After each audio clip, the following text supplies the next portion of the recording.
Hello and welcome to the Vanguard of Light, and we're talking about why manifesting doesn't work for me, part 2. And we're going to continue on and talk about Alex, the little boy from part 1, and how he almost missed out on a dream.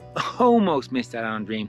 And it's the second reason why manifesting doesn't work or goes wrong. Okay, so let's jump forward. We talked about Alex. He had gone on his quest to see alligators. I'm not gonna tell you the story. You gotta go check out video 1 to see what happened with that. But anyway, flash forward. So now Alex is in love with pandas, right? Pandas. And now he's actually seeing pandas. Now he's also telling his parents like, oh my gosh, I want to see pandas. I love pandas. Pandas, right? And he's just all about pandas, right?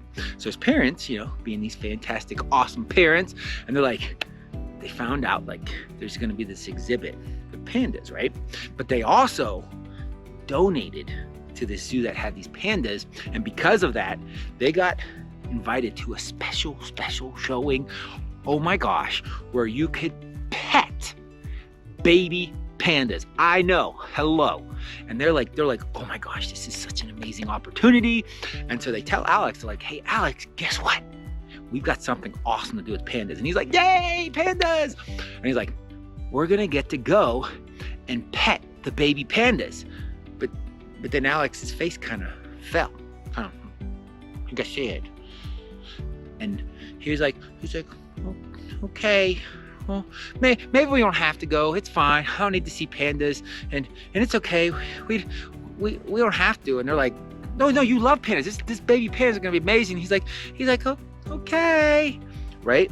And once again, they're kind of like this, really perplexed. They're like, what is going on?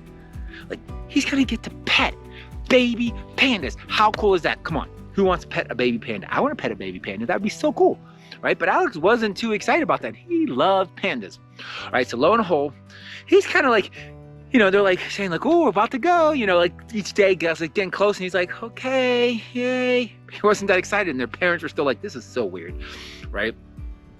And so it comes to the day that they're gonna go, and he's kind of like dragging his feet. He's like, we don't have to go. And they're like, no, this is gonna be amazing. You'll love it. And he's like, okay. And he seems just like, like a little kid, kind of nervous, and he's like all wringing his hands and stuff like that. And they go to the zoo, and they get invited back thing, and he's like, oh no, oh, he's really scared, right? And they're like, what is going on? This is so weird. So they get there, and there's like the little baby panda exhibit, and there's a couple people in front of him, and like he's really nervous, right? He's like, oh, I don't know about the pandas. And they're like, okay, now you like, and the zookeeper is there and is holding one of the pandas. Like, do you want to hold the panda? He's like, I don't know.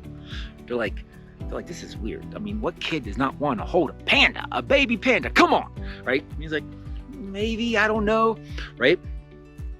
And then eventually he like kind of reaches out and like touches the panda, right? He's kind of like tentative. He touches and pulls away. And then he like touches and starts petting it. And like, oh my gosh.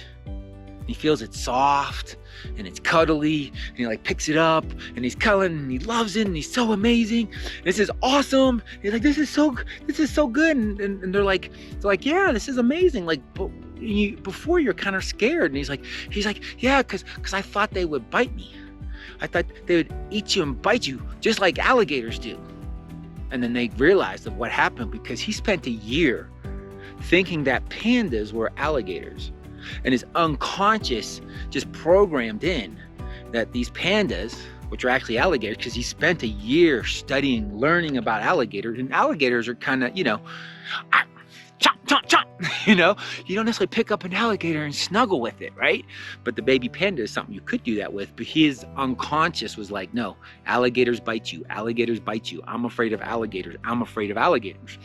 And so he had an unconscious fear that petting these baby pandas, he would get bit like an alligator. And that brings us to number 2 of why manifesting doesn't work for you, is when your unconscious is not in alignment with whatever your goal is, what you're going for. Your unconscious, for some reason, whether it's a misassociation like alligators and pandas, to where it's like, I'm not on board with what you want to manifest, because I think something bad's going to happen. So consciously, you might be thinking like, oh yeah, this would be awesome. But unconsciously, there's a fear. There's a, that's gonna be really bad for us. You know, it's kind of like reaching out and petting an alligator and getting bit. That's not fun, no matter how fluffy it might look like. But obviously, alligators aren't fluffy, but if you're unconscious, thinks an alligator is a panda, and you're going to see pandas, your unconscious can be like, no, it's gonna bite me, right? So that's the number 2 thing, is where your unconscious is not in alignment with what you're going after. And likened to that kind of not the pyramid, but the iceberg analogy, where like, hey, your conscious mind is the top of the iceberg, and then your unconscious and subconscious underneath, and it's kind of like your issues bubble up.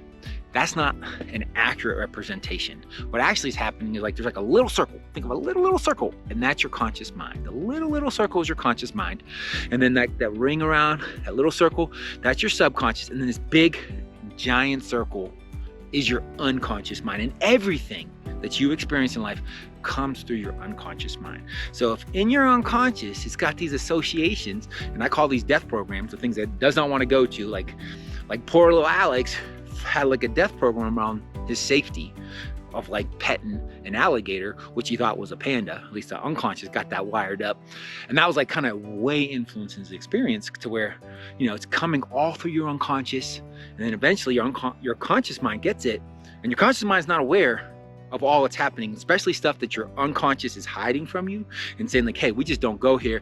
And so you're walking towards your goal, and all of a sudden you just turn around for no reason. You're like, wait a second, look, no, I want to go to this, and you get turned around.